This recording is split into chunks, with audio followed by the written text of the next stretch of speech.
Welcome to an episode of Powered by Predator. This is brought to you by Goliath Gaming, and we bring you insights into being a better competitive gamer. Today, we have a really interesting guest. Dr. Janesh Ganda is here, and he is a performance doctor. He's worked with South African rugby as well as Goliath Gaming. Doctor, I have to say, I think that there's a lot of people who are watching who may not quite understand how performance sports and esports goes together. Yeah, so I think that's it's an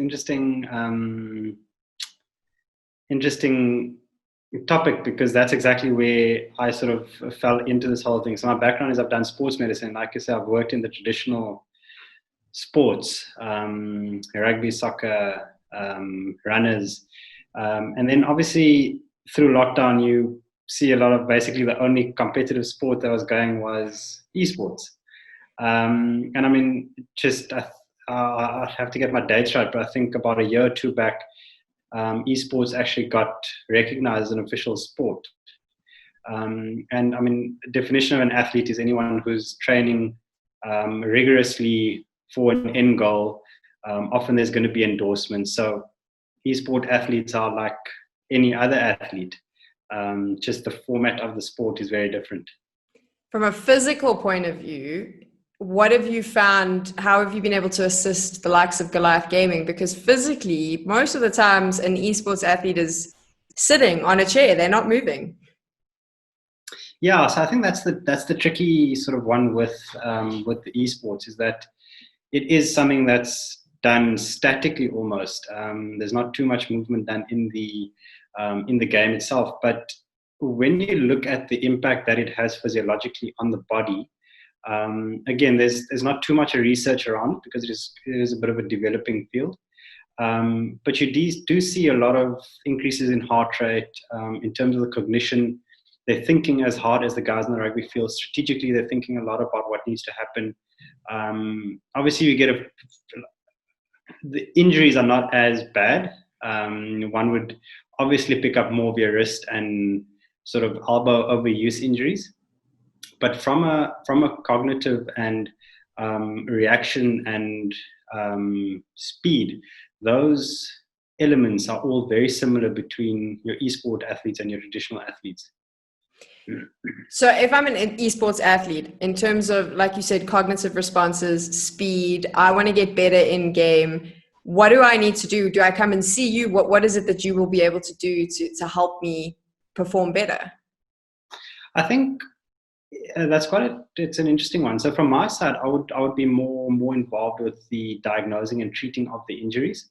There are quite a few strength and conditioning coaches who specifically, and I've come across a few who have also branched into the esports world as their sort of special interest. And in that, when we're looking at physical activity and how it can benefit the esports athlete, obviously we know there are the general benefits of being physically active, that as regular individuals would have versus the athlete. But then you also have the issues around increased reaction times, increased reflexes, which become very important in most of your games. That's effectively what makes a good gamer from a bad gamer, is how quickly you can react to what's happening on your screen, how quickly that feedback loop goes through. And what's nice is, again, it's just plasticity of the brain, is that we can actually train that. A strength and conditioning coach is, again, traditionally the one that will be able to help with increases in sort of physical gains and flexibility and all of that things there in a traditional sport. And again, that's no different in esports. They'll be able to tailor a program to increase your reaction times, increases your reflexes, and just increases those feedback loops.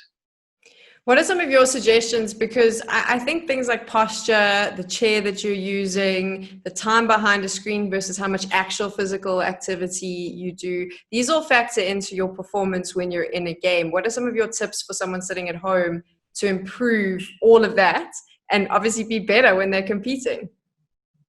Yeah, so I think the chair obviously is a big one. I think it's very important if you're going to be sitting for long periods of time, you need to make sure you properly set up ergonomically. That's just going to reduce any discomfort again. And I think that's where that's where the differentiation between a normal gamer versus a professional gamer, or professional gamer would come in, is that those little distractions in a game, specifically one that's so cognitively engaging, can make a difference. And it's always about those small margins, we always call it.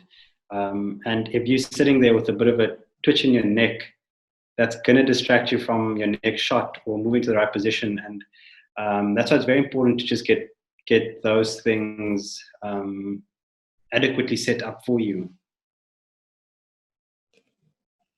So my final question, because it's the one everyone asks, are gamers, esports players, are they athletes? Again, there is still a lot of debate, but when we look at the IOC, which is the International Olympic Committee, they have recognized esports as official athletes. And I think, again, there's a lot of debate around it, but it has been recognized officially in that sphere. And when we look at competitions, esports competition versus traditional sport competitions, I work a lot in rugby, work a lot in soccer, and oftentimes you feel that esports probably get a bit more viewership. Obviously, it's a younger population that's watching it, and it's more engaging because it's done through your streaming sites or YouTube. And but I'm almost inclined to say there's a massive viewership at the moment for esports. Apart from the number of people that are playing it, and just the growth of the field is incredible. I think lockdown has literally taken it to another level because that's all people could do. If you chat to some of your rugby patients, I can assure you they've all been jamming some PUBG or they've been jumping into Warzone. I've seen them in the lobbies. I've played with them. So everyone's moving into esports. Thank you so much for chatting to us. I think it really gives insights as well. A lot of the time we forget the physical side of competitive gaming, and this is just a reminder that you do actually need to look after your body if you want to be the best in game. If you want more top tips on being a top competitive gamer, or you want to be a gaming content creator, we've got it all for you. Just make sure you follow the hashtag #PoweredByPredator.